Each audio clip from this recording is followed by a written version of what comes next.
జనాన్ని బాగా ఇబ్బంది పెడుతున్న విషయాల్లో ఆహారం కల్తీ ప్రధానమైనది. మనం తినే ఆహారం మీదే ఆరోగ్యం ఆధారపడి ఉంటుంది.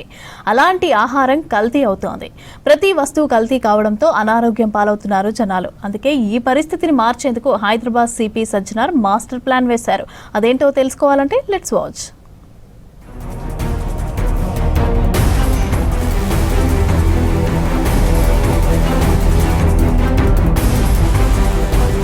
తినే ఆహారం ఏది నకిలీయో ఏది ఒరిజినలో తెలుసుకోవడం కష్టమవుతోంది. అసలు కన్నా నకిలీ వస్తువులే కంటికి నచ్చే విధంగా బ్రాండెడ్ వస్తువులుగా కనబడుతున్నాయి. దీన్ని నిరోధించేందుకు Hyderabad police commissioner VC Sajjanar ప్రత్యేకంగా బృందాలను ఏర్పాటు చేశారు. ఈ యాంటీ ఫ్యాటీ టీంలతో తనిఖీలు చేస్తామని తెలిపారు పోలీసులు.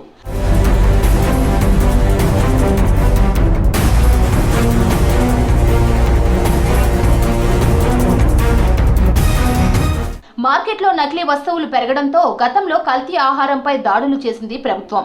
విజిలెన్స్, మార్కెటింగ్, పోలీసులు, తూనికలు, కొలతలు, ఫుడ్ ప్రాసెసింగ్ అధికారులు బృందాలుగా ఏర్పడి దాడులు చేసి కేసులు నమోదు చేసి అరెస్టులు చేశారు. అయినా పెద్దగా ఉపయోగం లేదంటున్నారు ప్రజలు. కల్తీ వస్తువులను శాశ్వతంగా నియంత్రించడానికి హైదరాబాద్ సిపి సజ్జనార్ ప్రత్యేకంగా వివిధ శాఖల అధికారులతో బృందాలను ఏర్పాటు చేశారు.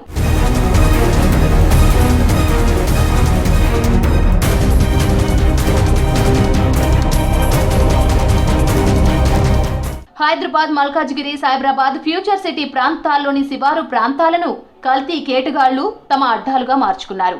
హైదరాబాద్ పరిధిలోని పహాడి షరీఫ్, జల్పల్లి, శ్రీరామ్ నగర్ కాలనీ, మీర్పేట్, నాదర్గుల్, ఘటకేసర్ ప్రాంతాలతో పాటు సైబరాబాద్ పరిధిలోని బాలానగర్, జీడిమెట్ల, మైలార్దేవ్పల్లి, పటాన్ చెరు, ఫ్యూచర్ సిటీ పరిధిలోని ఇబ్రహీంపట్నం, కందుకూరు, మహేశ్వరం ప్రాంతాలను కల్తీ సరుకుల తయారీ కేంద్రాలుగా మ్యాపింగ్ చేశారు పోలీసులు.